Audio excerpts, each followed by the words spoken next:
Well, today I was going to do a show on photography, how AI is ruining photography. But I'm not. I'm not going to do a show on that. Today I'm going to talk about TIFF. The Toronto International Film Festival has been in the news recently for their management skills. So I'm going to talk about that today.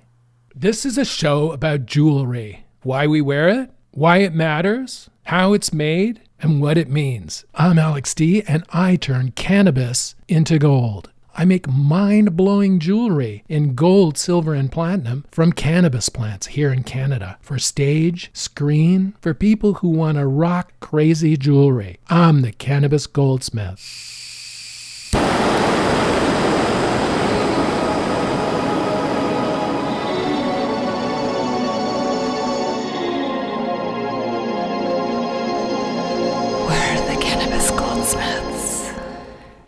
Okay, let's dig a little deeper into this Toronto International Film Festival story. I'm not going to talk about the film. I'm not going to talk about the filmmaker or the subject matter. But I'm just going to talk today about art, film, and Canada, and what the scoop is here in Canada, what a lot of international journalists and international filmmakers might not realize about Canada is that we have a very unusual media space here. And many of our arts institutions are politically controlled here in Canada. There's a political layer on top of much of the art and education, the higher education facilities here in Canada. There's a real thick layer on top of it. And this, I think, is what's causing the problem. Now, what is this layer I'm talking about? Well, it's a layer that in order to get funding from the government for your university, for your film festival, for your book, for your movie, for whatever cultural product you want to put out in Canada, if you want government funding for it over the last decade, at least the last decade in Canada, you would have to fill out these forms, send it off to the heritage minister or wherever to qualify for the funding or for the government inputs into your film festival or whatever. Now, there were very strict diversity requirements that crept in to this process over the course of the last 10 years here in Canada.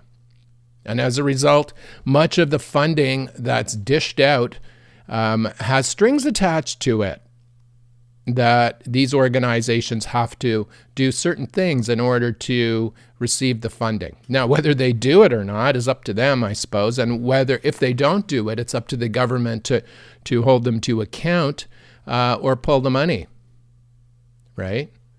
Now, in this case, over the last 10 years in Canada, there have been really thick layers of DEI programs and DEI qualifications in order to get any kind of anything in the arts funding space in Canada. And gradually over 10 years, artists and art institutions and everyone has sort of fallen in line behind this. And now in Canada, in these, I don't know if there's one of these, if there's a land acknowledgement on the front page of the TIFF site, but there might be. But you'll see a lot of the arts-related things. They have these token land acknowledgements on the front page of their web pages. Now, this is what it's become. It's become token. It's become tokenized. It's become, in order to qualify for the funding, you have to check off certain boxes. You have to meet one of the DEI criteria to get the funding, right? All this stuff is all like baked right into the application processes, everything in Canada. What people overseas don't understand is there's a thick layer filtering money in and out of the arts sector here in Canada from the government, tax money. And this is a lot of the issue. And the issue about artists and money has always been an issue. You know, artists want to make art. I want to make art. I'm an artist, but getting money for it is another thing. And often our art is not monetizable. It's important culturally.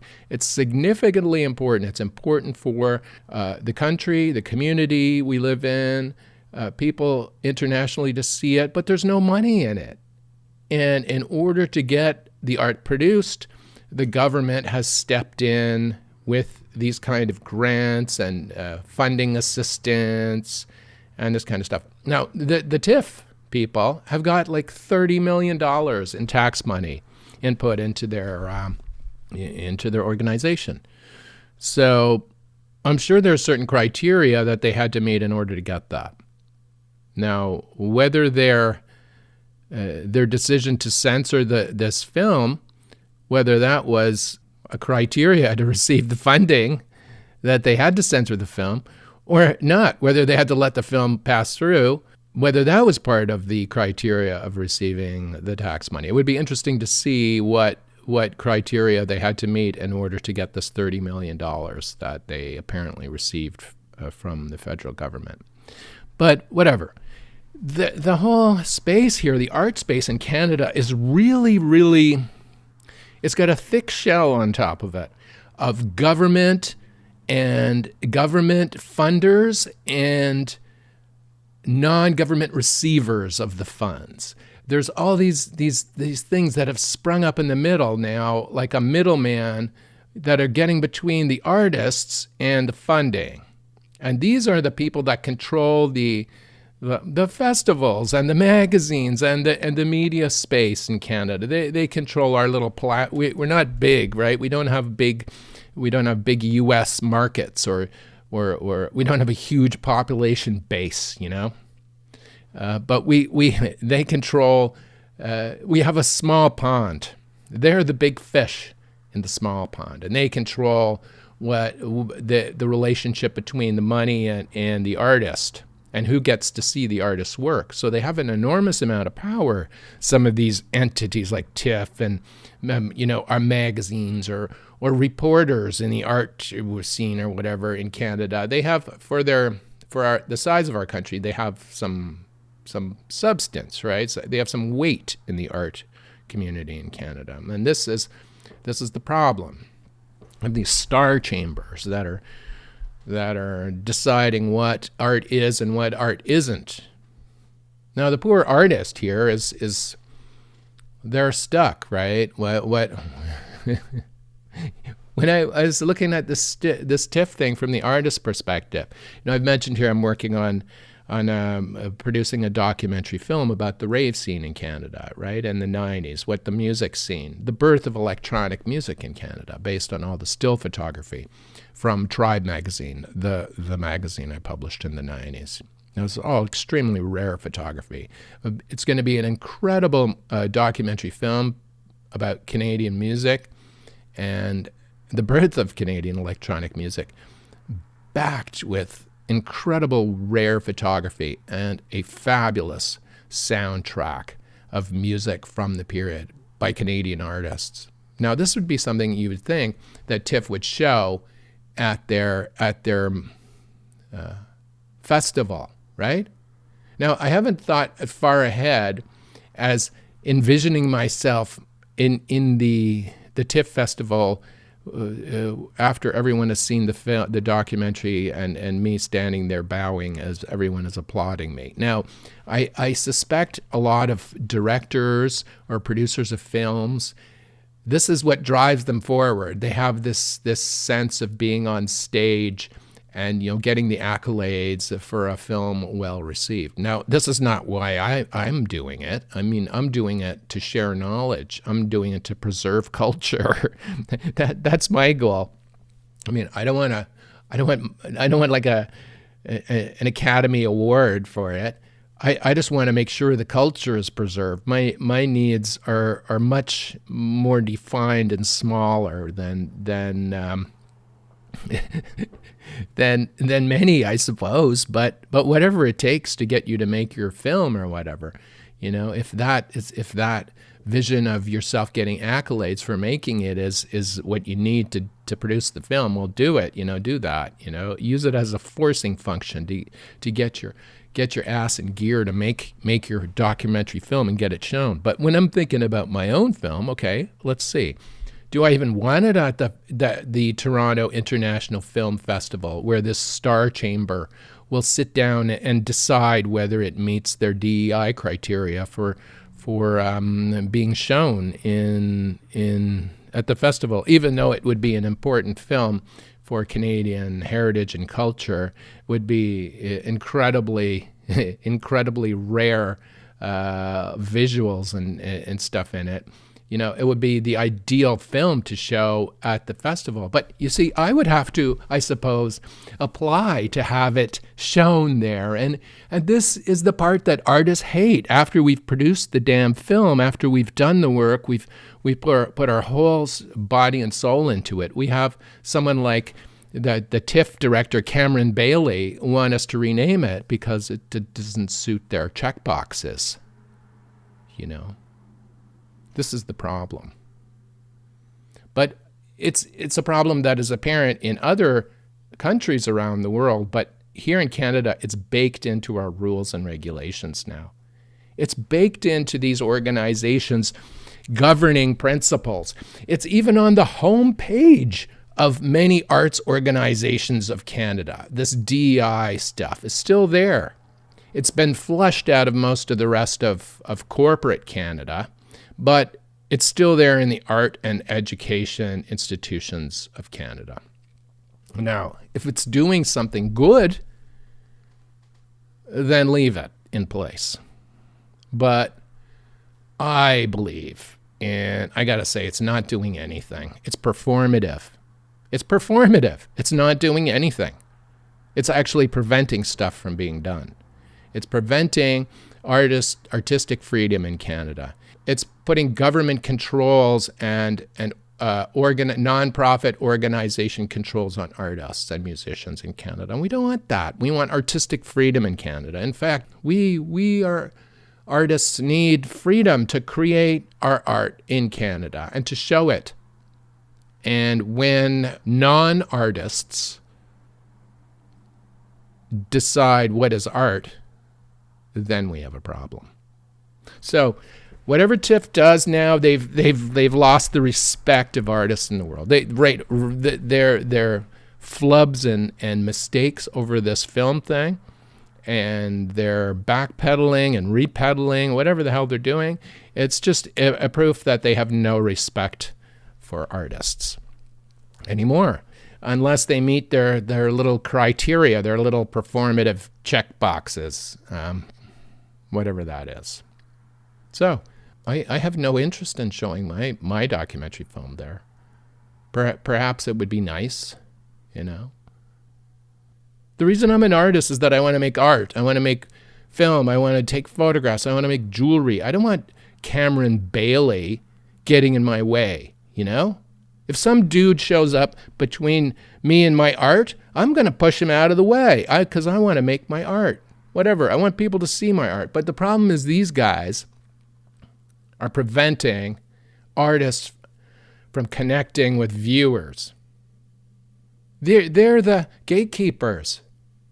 They're the last of the gatekeepers. But you know, they're not even real gatekeepers anymore because TIFF, the TIFF organization, any film festival organization, anyone in the world is now subject to the controls of Google, Facebook, Twitter. The platforms control whatever TIFF decides. If the platforms don't want to show their decisions to anybody, nobody will know about it. So that's what the ultimate arbiter of decision making here is. Now, TIFF, if they want to increase their ad budgets to get mentioned on our networks in Canada and around the world, they're going to have to pay for people to know about them. And if they're getting $30 million from the government, from our tax money, I suppose could pay for that. They're getting in between the artist and the viewer, the artist and the person who has to see the art. And they mustn't do that. It's just, it's the same thing as a magazine. You know, you have a magazine. People wanna be put stuff in the magazine, but there's only so much room in the magazine. So you have an editor who decides what goes in and out of the magazine or what can be in there, and then decisions are made about what goes in based on who buys advertising in the magazine, or all these kind of decisions and stuff happen on a level below the awareness of most people who read the magazine. Nobody reads magazines anymore, but if you did, you know what I'm talking about. Or a TV program, for example, what is mentioned on the TV program? Everything that's mentioned on it is advertising. It's been paid to be positioned there, So the TIFF organization is now in a position where, okay, now maybe this controversy is something that they've ginned up just to get eyeballs, just to get travel across platforms, because the only thing that seems to be traveling across platforms these days is hate or controversy. The only circulation that the platforms are giving content is if it's controversial, political, or hate related. So that gets spread across the internet quickly. Maybe they're using that to generate controversy in order to get more interest in the TIFF Film Festival. Because the TIFF Film Festival has another problem going forward, is that there's no more Hollywood anymore. And a lot of these movies, what will it be? They will be showing like superhero movies in all the different theaters in the building? Is that what they're going to be showing now? And then if it's not a superhero movie, they're going to have to really be careful about showing it because they might be afraid of offending somebody. They've lost all their credibility. But they have no Hollywood to buttress them anymore. The big film stars popping in to visit. I went to when I first started Tribe, I think in '93, I got an invite to go to one of these TIFF parties in Yorkville and Toronto. And I went, there was Pierre Elliott Trudeau was there, like it was in a small bar. There was like, it was millionaires of Canada and politicians, very snooty, and I was just this kid basically standing there with my little camera, for Tribe. I thought it would be something a little more funky, but it's definitely a lot of money in a room and a lot of politics. That's what I thought it seemed to be even back then. But I guess that's what you have to do to get the big buckaroos in your treasury and your budget. Anyway, the TIFF, I don't know what the TIFF is not. The TIFF is certainly over the hump now. It's over the parabolic curve. It's I don't see it in a growth situation anymore. It's not growing, and I think it's lost a lot of credibility. They might be able to recover it by replacing their board or the head guy or whatever, but I don't think they're going to do that. I think because the funding in Canada is so tightly tied to DEI, there's a DEI layer like still over everything here in Canada. A lot of our international readers don't understand that. Also, that our media here in Canada is government funded. It's all state funded. It's all the stories you see on the media here are funded by the government. And in order to crack through that, to get any coverage on mainstream media, you have to penetrate that layer too. So there's all kinds of stuff going on here that somebody coming in to show their film at the festival might not really understand, right? How our media space and our markets work, our media markets work here. Our government is very, very involved in communications and heritage here in Canada, and they tune it to the way they want it to be. It's not so much about the artist here in Canada. It's more about the government and about what the art should look like these days, which is sad. But I mean, a true artist won't listen to any of that. A true artist will make what they have to make. We'll make what we have to make because it's art and because we have to make it. And because we are bound to make it, because we have to make it, whether the TIFF director wants us to make it or not, or whether our prime minister wants us to make it or not, or our neighbor or whoever, or because we're artists, we have to make the art. We have to make the documentary film. We have to do the painting. These guys, if they don't want anyone to see it, I'll wear the painting as a sandwich board and stand on the corner to show my art if I have to, you know. These days it's more about getting your art seen, and these legacy institutions like magazines, for example, or film festivals, I think are dying. It's a dying thing, and we're going to have to figure out new ways to show our art to people. New creative and inventive ways to show our art to people. You know, I've talked on this show about thinking smaller, you know, going to your coffee shop, your local coffee shop, and asking them if you can hang art in their shop. That's something you can do. You can do that. You don't want Cameron Bailey, you know. Well, hold on, he'll jump in front. As you're about to talk to the coffee shop owner, Cameron Bailey will just jump in between you and the coffee shop owner and say, no, we'll hang it, but you should really rename it before you let him hang it in your store. No, we don't need that crap.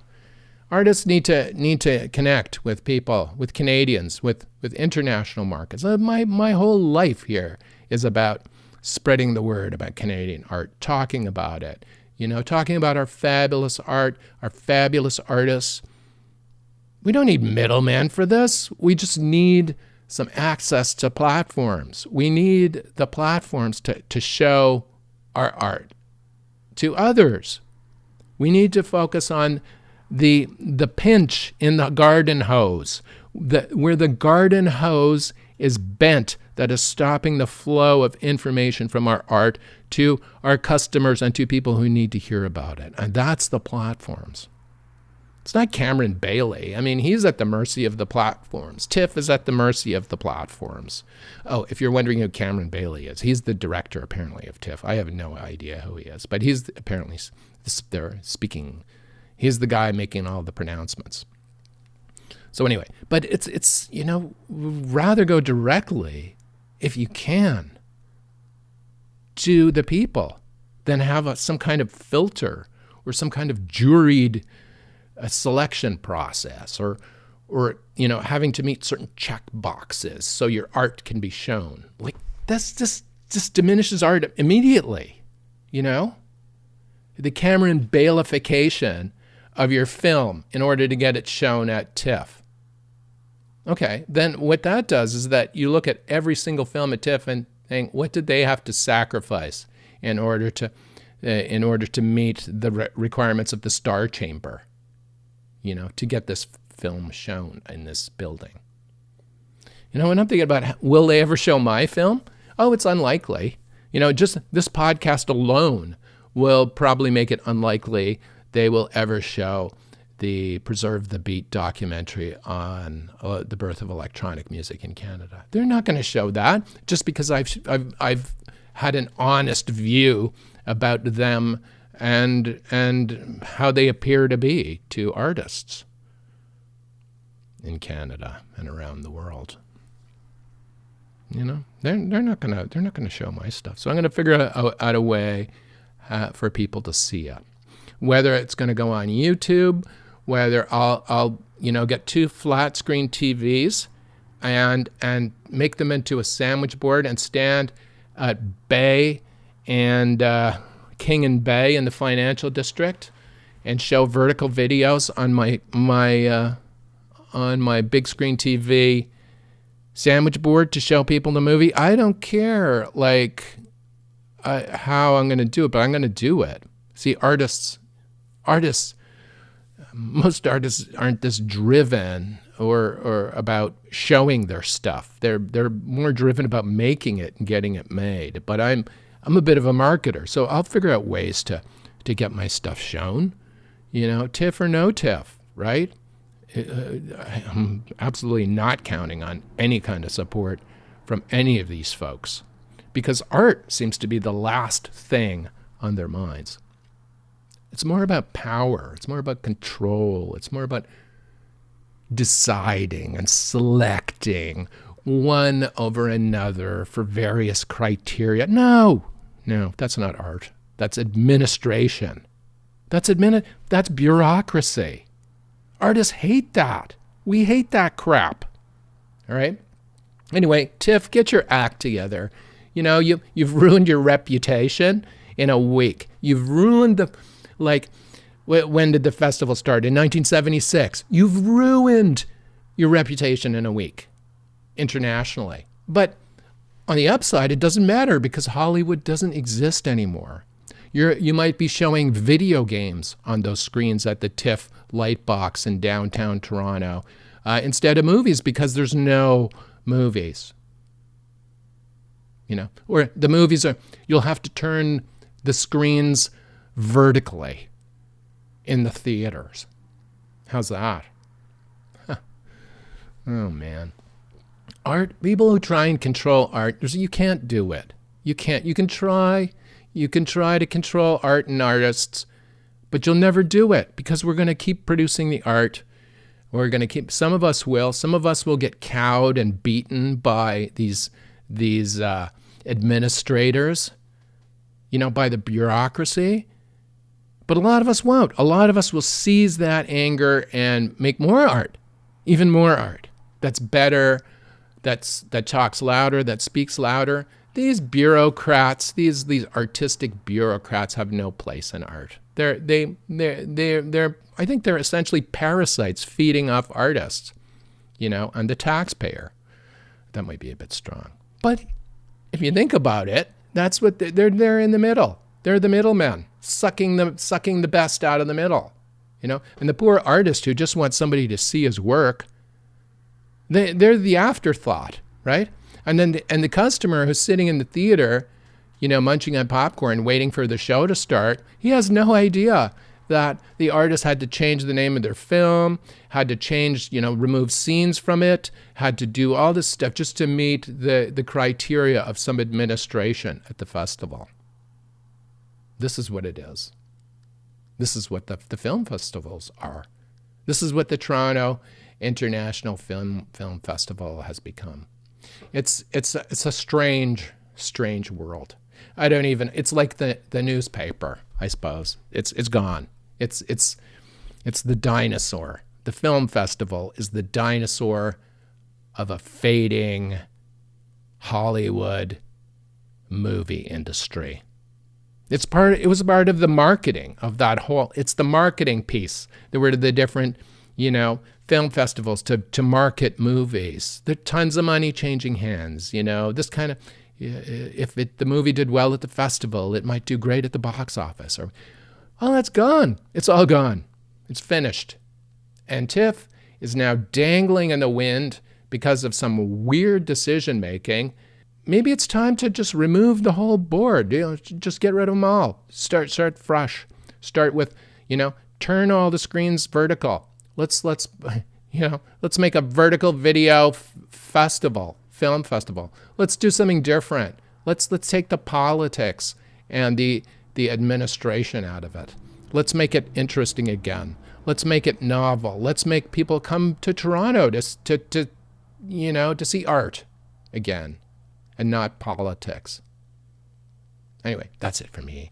What a rant, eh? That was a really big film festival rant today. Anyway, before I go, what I'm up to? Oh my goodness. I'm up to so much.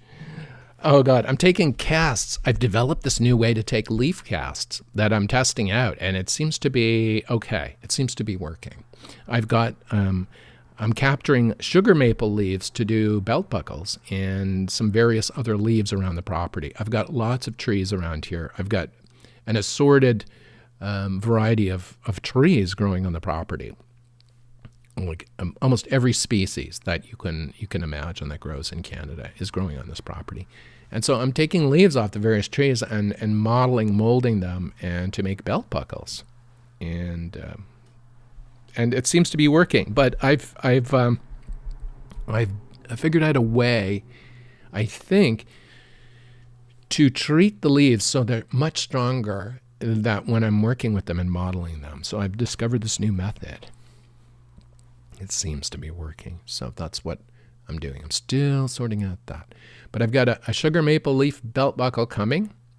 I've got some leaves taken off the permanent marker plant that are going to become rings. I think I've got finally, it's taken almost 2 years to get good leaves for a ring, for a finger ring out of this plant, out of the plant.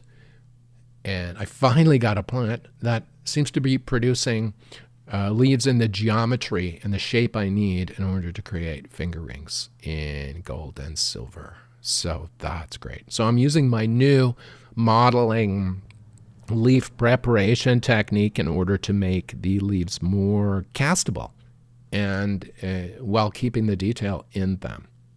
So that's what I'm doing today. Next week, I think I'm going to talk about photography next week. I was going to do it today, but next week will be about photography and how AI is ruining photography.